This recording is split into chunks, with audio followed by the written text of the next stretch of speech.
In the small town of Dawsonville, Georgia sits the Georgia Racing Hall of Fame, a mecca for motorsports fans paying tribute to the individuals who have helped create multiple racing dynasties in the Peach State.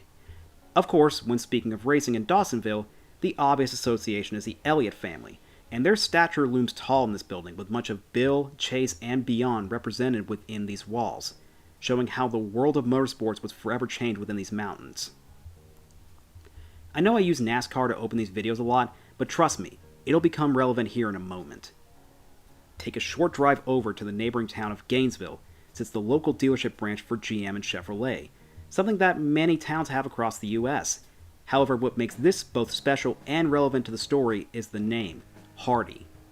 Charles Hardy would open the first Chevrolet dealership in the North Georgia region in 1978, with his name adorned atop many of the branches across the region. Charles would also help co-own Bill Elliott Racing, a joint venture between himself, Bill, and Miami Dolphins legend Dan Marino starting in the mid-90s. Charles would pass away in 2016, leaving a legacy of entrepreneurial success and of motorsports prominence behind, alongside a massive loving family. However, I want to segue to a particular member. When you look down who Charles is survived by, there's one name that I want to focus on at the very end of the list. A grandchild from Hiram by the name of John Gordon. Someone who has been creating a motorsports legacy of his own, much like how his family has for years prior, carrying on the legacy that was set in motion well before. With appropriately his Chevrolet Beast by the name of Bad Company, he has traveled across the US for the last 8 years, leaving destruction, chaos, and victories in his wake. This is the story of John Gordon and Bad Company. Given his family connection, John's love of motorsports would be a natural segue, as while his grandfather would be closely tied to one of the most royal families in NASCAR, John's true foray into monster trucks began with the most royal family in monster trucks, the Andersons.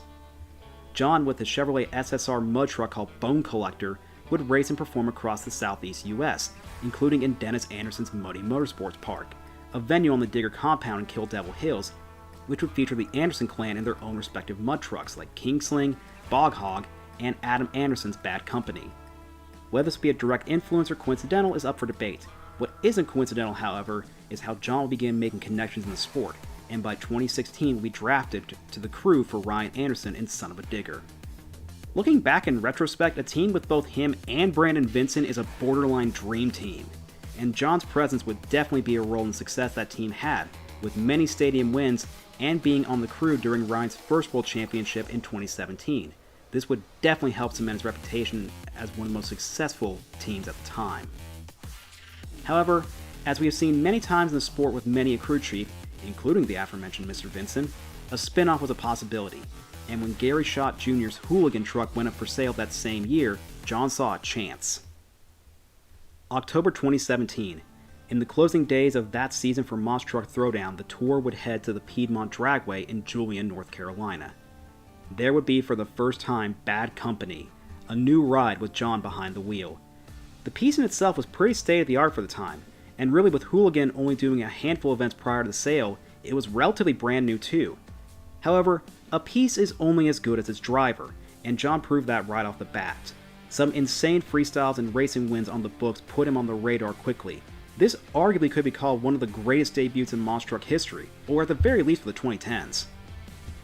For 2018, John will be drafted to drive Scooby-Doo for Team Scream for the winter season, having Bad Company be shelved for the winter while he ran his rental with the Kohlers. However, in April, the truck would get dusted off and make its first Monster Jam appearance in Syracuse, New York, with a pretty solid showing including some wild moments in freestyle. Following this, John would for the first time run an event on native Georgia clay, this at the debut of All-Star Monster Trucks in Blue Ridge, Georgia, which, fun fact, is the town I grew up in, so to say I was giddy is a massive understatement. And he would win freestyle, putting the Chevy on its lid. Back that up with crowning the Monster Truck Throwdown Championship, and he was looking white hot heading into 2019. With John now drafted fully to run for Monster Jam, with Bad Company, and would get a brand new truck built by the rising chassis guru, Eddie Machka. Although John wouldn't win any hardware on the tour itself, he would secure a trophy of his own with a wild 4 momentum backflip in St. Louis, winning the Wow Factor award, showing his prowess was looking beyond just the numbers. John would win the Monsters on the Beach title, one of the most coveted trophies in the sport being earned through a 5-event endurance run, one of the few independent events with a culminating King of title after a multi-event weekend. Despite not being drafted for the World Finals in Orlando, John would be selected to represent Team Ice during the All-Star Challenge in the fall, rocking a themed Bad Company design to coincide. John would put up respectable numbers and be able to take a slice of the glory with the Ice team as they would win the overall event. During this time as well, the original truck would begin to run intermittently, most prominently in Woodstock, what would be considered John's home track, with Cole Vennard driving the Black Pearl body. This would mark John's first running at the Speedway with plenty of success on the soil. Behind the scenes, the team was penning a deal with sunglass brand Fast Metal to run a flagship design in 2020 on their second chassis. Originally, they drafted Buddy Tompkins to drive, but after suffering a back injury before the tour, Brian Mays, the crew chief for the other championship team in 2017, Lee O'Donnell's mad scientist, would be called to the pilot seat.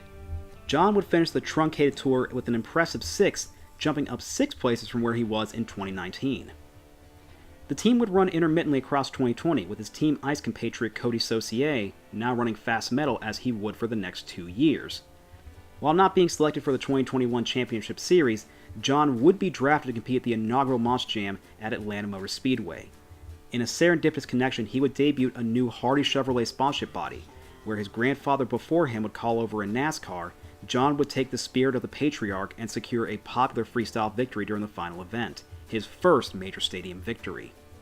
2021 would continue strong for the team, with John and Cody competing selectively with Monster Jam and other independent promoters, and would pay tribute to the tragic loss of Scott Hartsock, another major influence for John with special tailgates, something the truck would run even through present day.